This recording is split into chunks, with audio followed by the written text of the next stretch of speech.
السلام عليكم ورحمة الله تعالى وبركاته.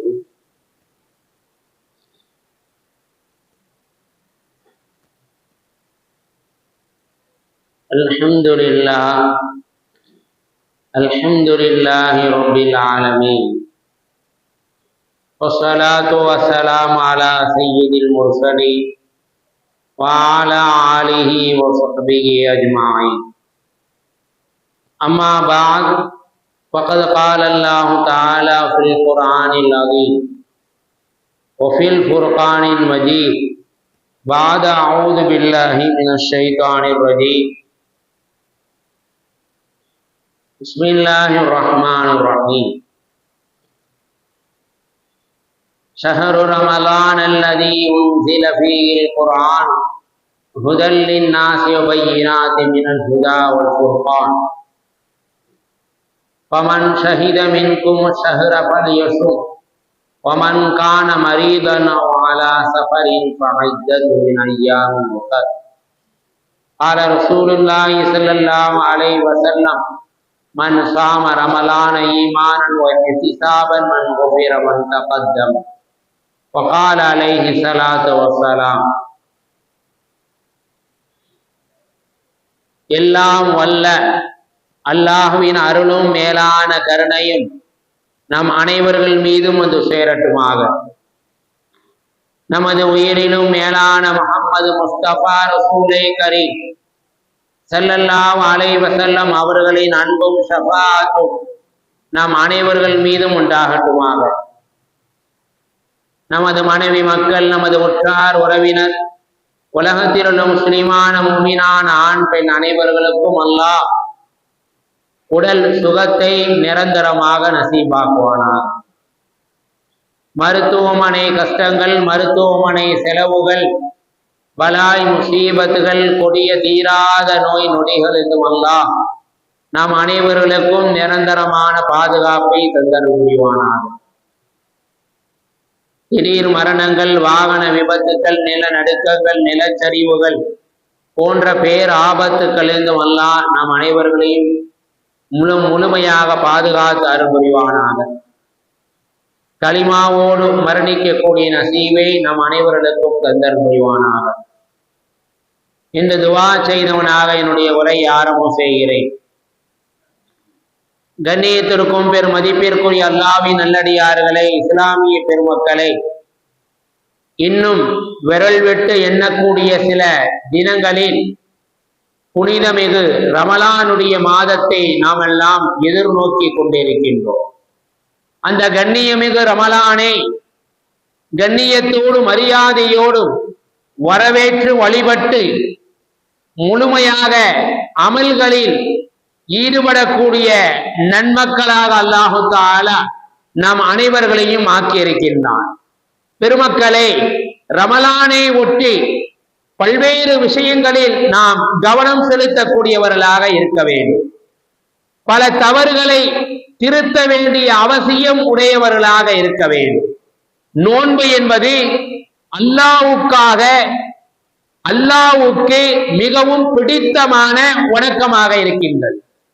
மற்ற எல்லா வணக்கங்களையும் விட, மற்ற எல்லா அமல்களையும் விட அல்லாஹ்விற்கு பிடித்தமான, அல்லாஹ்விற்கு பிரியமான ஒரு அமல் இருக்கிறது என்றால் அது நோன்பு மட்டும்தான் என்பதை நாம் தெளிவாக சொல்லலாம். அல்லாஹ் ஹஜரத் சய்யிதினா மூசா அலைஹிஸ்ஸலாம் அவர்களுக்கு சொல்லி இருந்தான், நீங்கள் 30 நாள் நோன்பு இருந்து விட்டு என்னை நீங்கள் சந்திக்க வாருங்கள். எதற்காக? நான் உங்களோடு பேச விரும்புகிறேன். உங்களுக்கு அருள்மறை தௌராத்துடைய வேதத்தையும் உங்களுக்கு அருள இருக்கின்றேன். ஆகையால் அதற்கு முன்பாக நீங்கள் 30 தினங்கள் நோன்பு நோற்றுவிட்டு என்னை வந்து சந்தியுங்கள் என்பதாக அல்லாஹ் சய்யிதினா மூசா அலைஹிஸ்ஸலாம் அவர்களை பார்த்து சொன்னான். பெருமக்களை, அல்லாஹ்வை சந்திக்க வேண்டும் என்றால், அல்லாஹ்வோடு ஒரு மனிதன் பேச விரும்பினால் அவன் நோன்பு நோக்க வேண்டும். நோன்புக்கு பிறகுதான் அவன் அல்லாஹ்வோடு உரையாட வேண்டும், அல்லாஹ்வை சந்திக்க வேண்டும் என்பதாக இறைமறை திருவசனம் நமக்கு சொல்லி காட்டுகின்றது. அல்லாஹ் தன்னுடைய திருமறையிலே மூசா அலைஹிஸ்ஸலாம் அவர்களை பார்த்து சொன்னான், வா வா அதுனா மூசா சலாசீன லைலா. அல்லாஹ் மூசா அலைஹிஸ்ஸலாம் அவர்களை பார்த்து சொன்னான், மூசா அவர்களுக்கு கட்டளையிட்டால் நீங்கள் என்ன செய்ய வேண்டும்? 30 இரவுகள் 30 நாட்கள் நீங்கள் நோன்பு நோக்க வேண்டும் என்று அல்லாஹ் சொல்லிவிட்டு பிறகு அடுத்த ஆயத்திலே சொன்னான், எஸ்தாக அதிகமாக நீங்கள் 10 நோன்புகளை ஆக 40 தினங்கள் நோன்பு நோற்று விட்டு என்னை வந்து சந்தியுங்கள். உங்களுக்கு தௌராத்துடைய வேதத்தை அருள இருக்கிறேன், உங்களோடு நான் பேச விரும்புகிறேன் என்பதாக அல்லாஹ் மூசா அலைஹிஸ்ஸலாம் அவர்களை பார்த்து கட்டளையிட்டான். பெருமக்களை, 30 நோன்புகளை நோக்க சொன்ன அல்லாஹ் அதிகமாக எஸ்டாக 10 நோன்புகளை அல்லாஹ் மூசா அலைஹிஸ்ஸலாம் அவர்களை நோக்க சொன்னான் என்றால் அதற்கான காரணம் என்ன என்று நாம் தஃசீரிலே பார்க்கின்ற பொழுது விரிவுரையாளர்கள் சொல்வார்கள், மூசா அலைஹிஸ்ஸலாம் அவர்கள் 30 நோன்புகளை வைத்துவிட்டு அல்லாஹ்விடம் பேச செல்கின்றோம், அல்லாஹ்வோடு உரையாட செல்கின்றோம். அல்லாஹ்வோடு சாதாரணமாக இந்த அழியக்கூடிய உலகத்திலே ஒரு அரசியல்வாதியோ ஒரு அதிகாரியோ நாம் சந்திக்க சென்றோம் என்றால் நாம் குளித்து விட்டு நறுமணம் பூசி புத்தாடைகளை அணிந்து விட்டுதான் அந்த அரசியல்வாதியவோ அதிகாரியவோ சந்திக்க செல்வோம். அதுதான் இயற்கையும் கூட, அதுதான் நியதியும் கூட. அதே போன்றுதான் சய்யிதுனா மூசா அலைஹிஸ்ஸலாம் அவர்கள் அல்லாஹ்வை சந்திக்க செல்கின்றோம். தூய அல்லாஹ், பரிசுத்தமான அல்லாஹ், அந்த அல்லாஹ்வை சந்திக்க செல்கின்ற பொழுது நாம் எப்படி செல்ல வேண்டும் என்பதாக என்ன செய்தார்கள்? சய்யிதுனா மூசா அலைஹிஸ்ஸலாம் அவர்கள் தங்களை அழகுபடுத்திக் கொண்டு தங்களை சுத்தப்படுத்திக் கொண்டு நறுமணமான பொருட்களை சாப்பிட்டு விட்டு அல்லாஹ்வை சந்திக்க சென்றார். பெருமக்களை, அல்லாஹு தஆலா சய்யிதுனா மூசா அலைஹிஸ்ஸலாம் அவர்களை பார்த்து சொன்னான், யா மூசா, ஓ மூசாவே, நீ நோன்புடைய நிலைமையிலே அந்த வாடையோடு, அந்த நோன்பு நோற்றால் ஒரு வாடை தன்னுடைய வாயிலிருந்து வெளியாகும் அல்லவா, அந்த நோன்புடைய வாடையோடு என்னை நீங்கள் சந்திக்க வேண்டும், அதைத்தான் நான் விரும்புகிறேன். ஆகையால் திரும்ப ஒரு 10 நோன்புகள் நோற்றுவிட்டு அந்த வாயோடு, அந்த நோன்பு நோற்ற அந்த வாயோடு என்னை வந்து சந்தியுங்கள் என்பதாக அல்லாஹு தஆலா சய்யிதுனா மூசா அலைஹிஸ்ஸலாம் அவர்களை பார்த்து சொன்னான் என்றால், பெருமக்களை, வரக்கூடிய ரமலானுடைய அந்த நோன்பு எவ்வளவு முக்கியமானது, எவ்வளவு அவசியமானது, எந்த அளவுக்கு வலியுறுத்தி சொல்லப்பட்டு இருக்கின்றது. அப்பேற்பட்ட ரமலானுடைய மாதத்தை வரவேற்று வழிபட்டு முழுமையான அமல்களை செய்யக்கூடிய ஒரு தயாரிப்பு நிலையில் தான் நாம் இப்பொழுது இருந்து கொண்டே இருக்கின்றோம். பெருமக்களை, நம்முடைய நிலைமையை நாம் சற்று சிந்திக்க கடமைப்பட்டிருக்கின்றோம். நோன்பு திறந்ததும் தண்ணீரை குடிக்கின்றோமா இல்லையா என்று பார்ப்பதில்லை. முதலாக நோன்பு திறந்த பிறகு நாம் என்ன செய்கின்றோம்? மற்ற விஷயங்களிலே ஈடுபடுகின்றோம். புகை பிடிக்கின்றோம், சிகரெட் பிடிக்கின்றோம், புகையிலை போடுகின்றோம். இதுவெல்லாம் எவ்வளவு பெரிய அருவருப்பான செயல்கள், எந்த அளவுக்கு அது தடுக்கப்பட்டிருக்கிறது. குறிப்பாக ரமலானுடைய மாதம் மலக்குமார்கள் வரக்கூடிய மாதம், மலாய்க்கத்துமார்கள் வருகை தரக்கூடிய மாதம். அந்த மாதத்திலே அந்த நோன்பு நோற்ற அந்த வாயோடு, அந்த வாடை எவ்வளவு பெரிய உயர்தரமான வாடை என்று ஹதீஸிலே சொல்லப்படுகிறது என்றால், நோன்பு நோற்ற வாயிலிருந்து வரக்கூடிய அந்த துர்வாடை கஸ்தூரியை விட மேலானது என்பதாக சொல்லப்பட்டிருக்கிறது. ஆனால் பெருமக்கள், இன்று நோன்பு திறந்த பிறகு தண்ணீர் குடிக்கின்றோமா இல்லையா என்று பார்ப்பதில்லை. முதலாக புகையிலையை போடக்கூடியவர்களாக, சிகரெட்டை குடிக்கக்கூடியவர்களாக நாம் இருக்கின்றோம். பெருமக்களை, இந்த ரமலானுடைய மாதம் மலாய்க்கத்துமார்கள் வரக்கூடிய மாதத்தை நாம் எதிர்நோக்கி கொண்டிருக்கின்றோம். எந்த அளவுக்கு பெருமானா ஸல்லல்லாஹு அலைஹி வஸல்லம் அவர்கள் வரக்கூடிய ரமலானை நீங்கள் கண்ணியப்படுத்த வேண்டும், அதை வரவேற்று வழிபட வேண்டும், அதை மரியாதை செய்ய வேண்டும் என்பதாக நமக்கு சொல்லப்பட்டு இருக்கிறது என்றால், நபி ஸல்லல்லாஹு அலைஹி வஸல்லம் அவர்கள் பச்சையாக சாதாரணமான நேரங்களில் ரமலானுடைய மாதத்தில் அல்ல, சாதாரணமான மற்ற நாட்களில் பச்சையாக வெங்காயத்தையும் பூண்டையும் சாப்பிட மாட்டார். இது பெருமானாருடைய வழக்கமாக, அவர்களுடைய பழக்கமாக இருந்து வந்தது.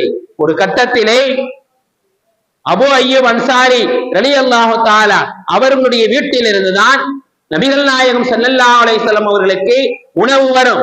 அவர்கள் மதீனாவிலே இருந்த ஆரம்ப காலகட்டத்திலே அபூ அய்யூப் அன்சாரி ரலியல்லாஹு தஆலா அவர்கள் சொல்கிறார்கள், நபி ஸல்லல்லாஹு அலைஹி வஸல்லம் அவர்களுடைய வழக்கம் பழக்கம் என்னவென்றால், அவர்களுடைய நடைமுறை என்னவென்றால், அவர்களுக்கு உணவு வந்து விட்டால் அதை சாப்பிட்டு விட்டு மீதியை எங்களுக்கு கொடுத்து அனுப்புவார்கள். அதை பரக்கத்திற்காக நாங்கள் உண்போம், நாங்கள் சாப்பிடுவோம். ஆனால் ஒரு நேரத்திலே நாங்கள் உணவு கொடுத்து விட்டோம். நபி ஸல்லல்லாஹு அலைஹி வஸல்லம் அவர்களிடமிருந்து அந்த உணவு எந்த விதமான உண்ணாமல் சாப்பிடாமல் முழுமையாக எங்களிடத்திலே அந்த உணவு திரும்ப வந்தது. அபூ அய்யூப் அன்சாரி ரலியல்லாஹு தஆலா பெருமானார் ஸல்லல்லாஹு அலைஹி வஸல்லம் அவர்களிடம் போய் பதறி போய், நபியே நாயகமே, எங்கள் மீது ஏதாவது கோபமா, ஏதாவது வருத்தமா? நான் கொடுத்து விட்ட உணவிலிருந்து கொஞ்சம் கூட உட்கொள்ளாமல் அப்படியே கொடுத்து விட்டீர்களே, என்ன காரணம் என்று கேட்கின்ற பொழுதுதான் பெருமானார் ஸல்லல்லாஹு அலைஹி வஸல்லம் அவர்கள் அந்த நேரத்திலே சொன்னார்கள், இந்த உணவிலே வெங்காயம் கலந்திருக்கிறது, வெங்காயம் பூண்டு கலந்திருக்கிறது. நான் மலக்குகளோடு உரையாடக்கூடியவன். என்னை சந்திக்க மலக்குகள் வருவார்கள், உங்களை சந்திக்க மாட்டார்கள். நான் ஜிப்ரீலோடு பேசுவேன். இந்த பூண்டால், இந்த வெங்காயத்தால் மலக்குகள் சங்கடப்படுவார்கள். நபி ஸல்லல்லாஹு அலைஹி வஸல்லம் அவர்கள் கூறினார்கள், பச்சையாக வெங்காயத்தையும் பூண்டையும் சாப்பிட்டால் நீங்கள் பள்ளிக்கு வராதீர்கள்.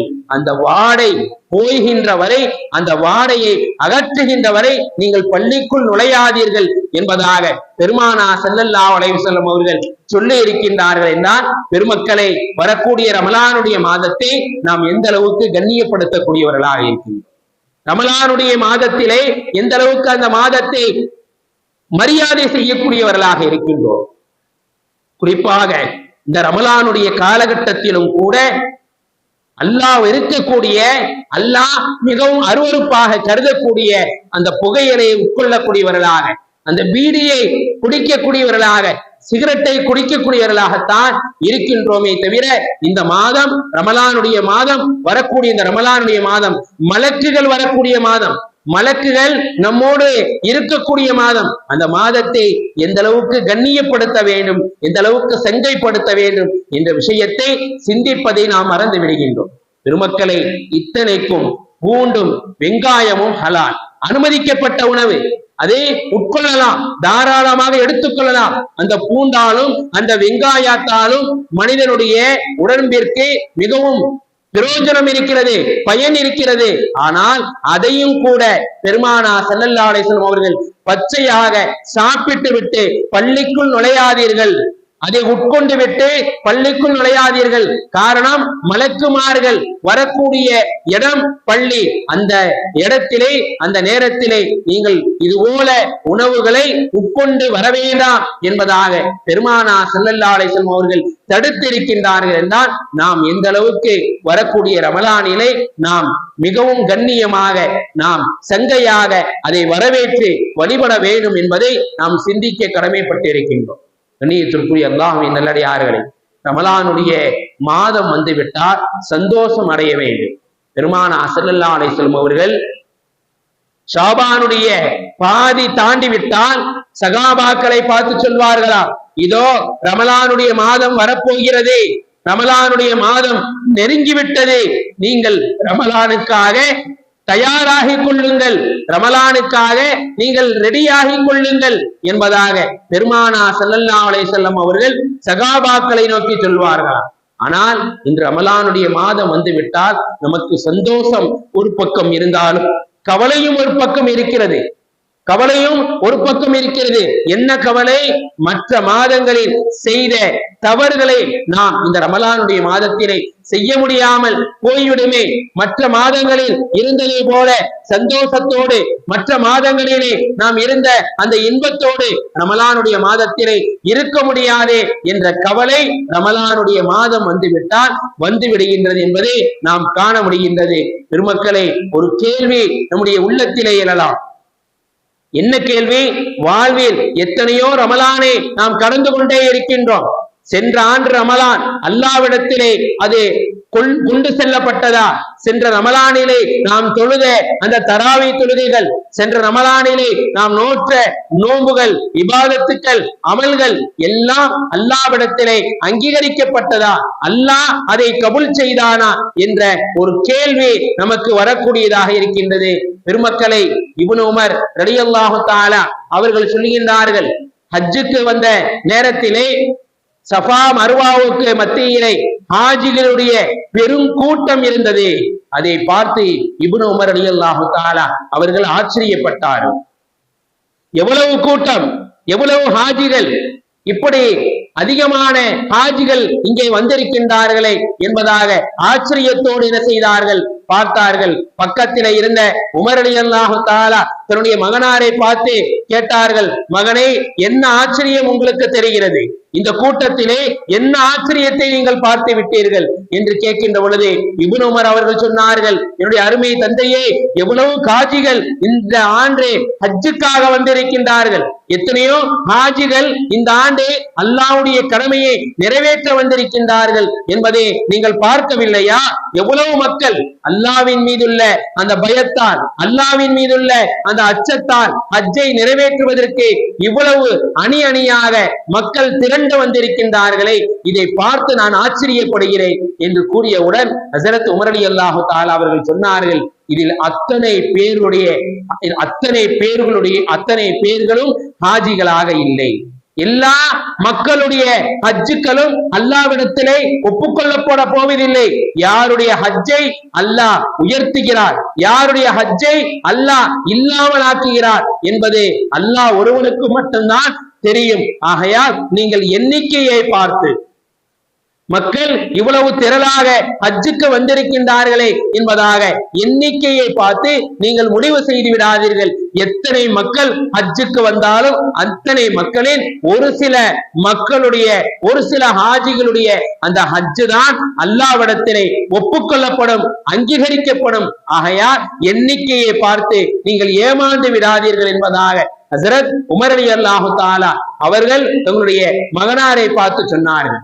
பெருமக்களை, நாம் செய்யக்கூடிய அமல்கள், நாம் செய்யக்கூடிய செயல்பாடுகள் அல்லாஹ்விடத்திலே ஒப்புக்கொள்ளப்பட வேண்டும், அல்லாஹ்விடத்திலே அங்கீகரிக்கப்பட வேண்டும். வாழ்க்கையிலே எத்தனையோ ரமலானை நாம் கடந்திருக்கின்றோம், எத்தனையோ ரமலானை நாம் சந்தித்து இருக்கின்றோம், எவ்வளவு நோன்புகளை நாம் நோற்று இருக்கின்றோம். அந்த ரமலான் அல்லாஹ்விடத்திலே ஒப்புக்கொள்ளப்பட்டதா, அல்லாஹ்விடத்திலே அங்கீகரிக்கப்பட்டதா என்பதை நாம் சிந்திக்க கடமைப்பட்டு இருக்கின்றோம்.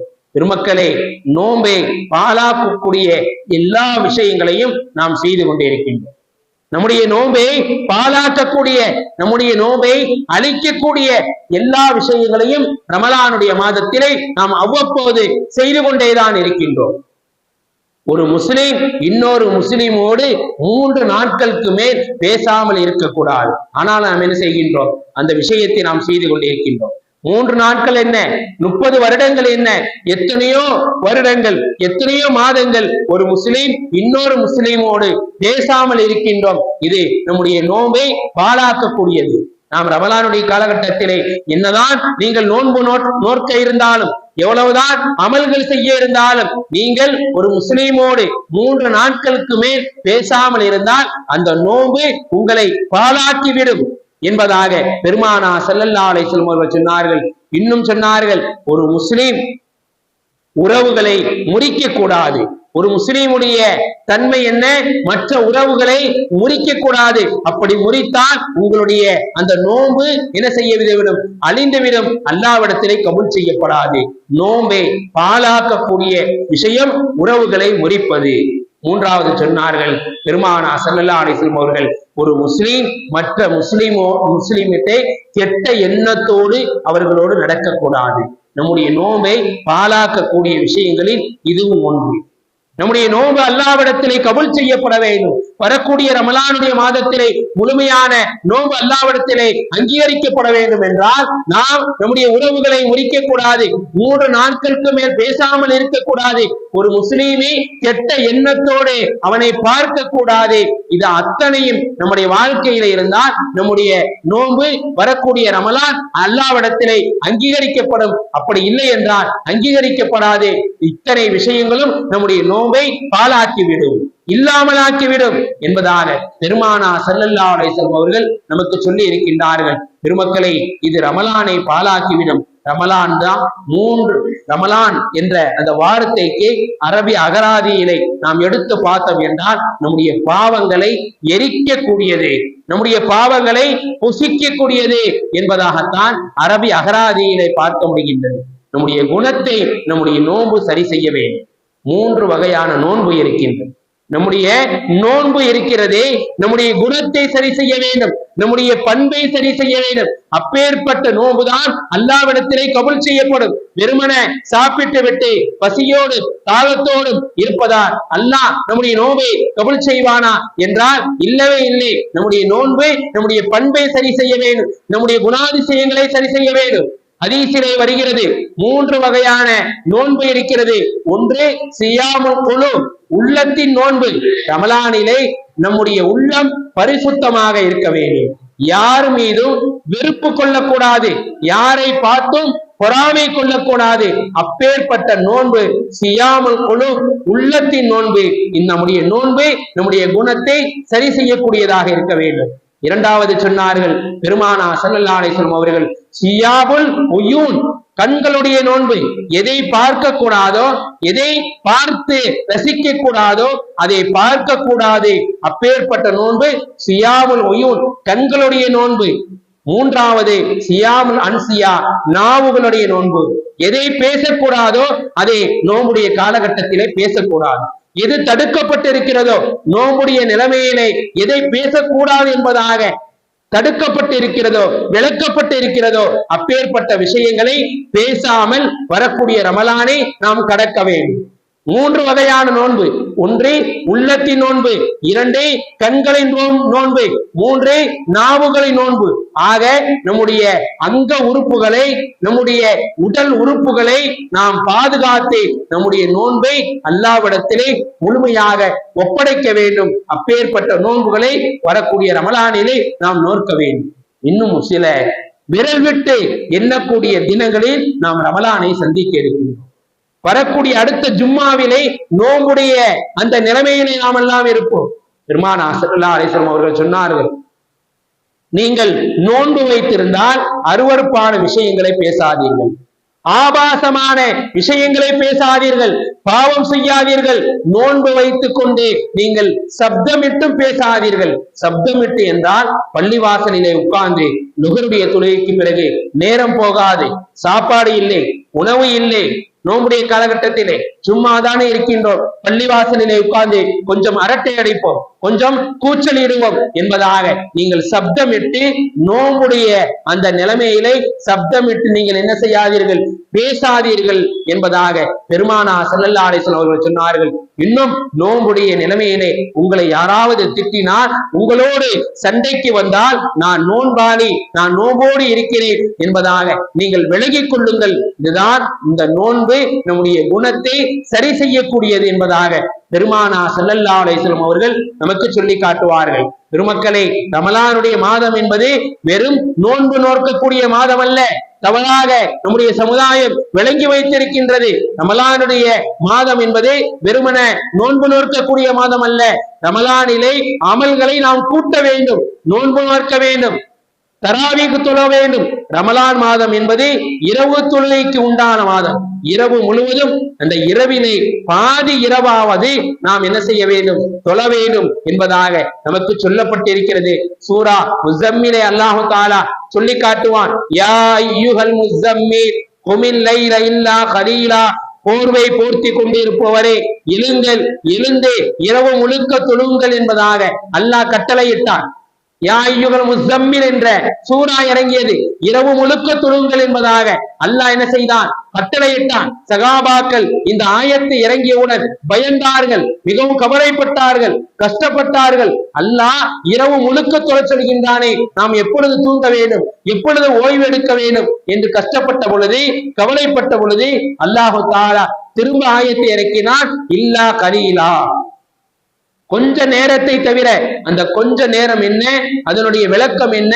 பாதி இரவு நீங்கள் ரமலானுடைய அந்த காலகட்டத்திலே ஓய்வு எடுத்துக் கொள்ளலாம்.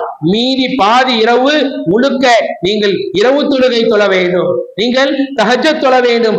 ஆக ரமலானுடைய மாதம் என்பது வெறுமன நோன்பு நோக்கக்கூடிய மாதம் அல்ல, இரவு முழுவதும் வணங்கக்கூடிய மாதம் என்பதை நீங்கள் விளங்கிக் கொள்ளுங்கள் என்பதாக பெருமானார் ஸல்லல்லாஹு அலைஹி வஸல்லம் அவர்கள் நமக்கு சொல்லி இருக்கின்றார்கள். பெருமக்களை, இன்று தராவி என்ற தொழுகையை தொழுகின்றோம். 1 மணி நேரத்திலேயே அந்த தொழுகையை முடித்து விடுகின்றோம்.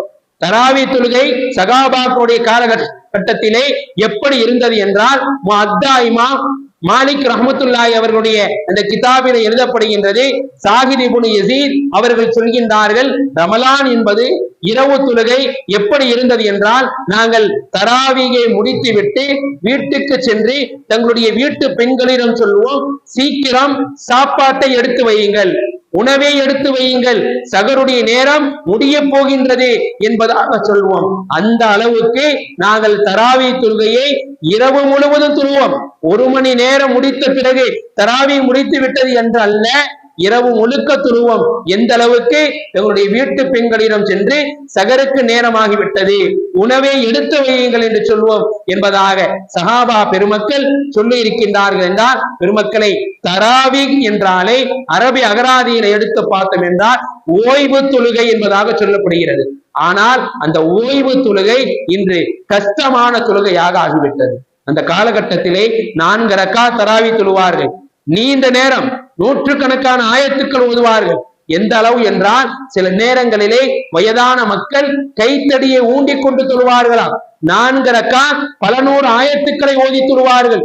பிறகு கொஞ்ச நேரம் ஓய்வு எடுப்பார்கள், இன்னும் 4 ரக்காத் தொழுவார்கள். இப்படியே இடைவேளை விட்டு விட்டு இரவு முழுக்க தொழுவார்கள். அதுதான் தராவி தொழுகை. ஆக 1 மணி நேரத்தோடு தொழுவது அது தராவி தொழுகை இல்லை என்று சகாபாக்களுடைய வாழ்க்கையை நாம் எடுத்து பார்த்தால் தெரிகின்றது. பெருமக்களை, ஏதோ ரமலானுடைய காலகட்டத்திலே முடிந்த அளவுக்கு பள்ளிவாசலிலே நாம் அந்த தொழுகையை தொழுகின்றோம். கொஞ்ச நேரத்தோடு தொழுகை முடிந்து விடுகின்றது.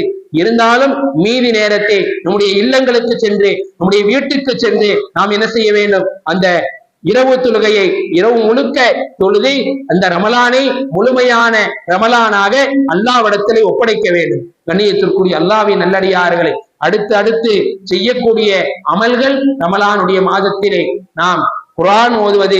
இந்த குர்ஆன் இறங்கிய மாதம் அந்த ரமலானுடைய மாதம். அந்த மாதம் நம்மை எதிர்நோக்கி வந்து கொண்டிருக்கின்றது. அதை சந்திக்க நாம் இருக்கின்றோம். வரக்கூடிய ரமலானை முழுமையாக வரவேற்று வழிபட்டு அதை கண்ணியம் கொடுத்து அதற்கு உண்டான கடமைகளை செய்து நல்ல மக்களாக அல்லாஹு தஆலா என்னையும் உங்களையும் இந்த ஊர் மக்கள், உலக மக்கள் அனைவர்களுக்கும் தௌஃபீக் செய்து அருள் புரிவானாக. வாஹிர் தவ்ஆனா அல்ஹம்துலில்லாஹி ரப்பில் ஆலமீன். அஸ்ஸலாமு அலைக்கும் வரஹ்மத்துல்லாஹி தஆலா பரகாத்துஹு.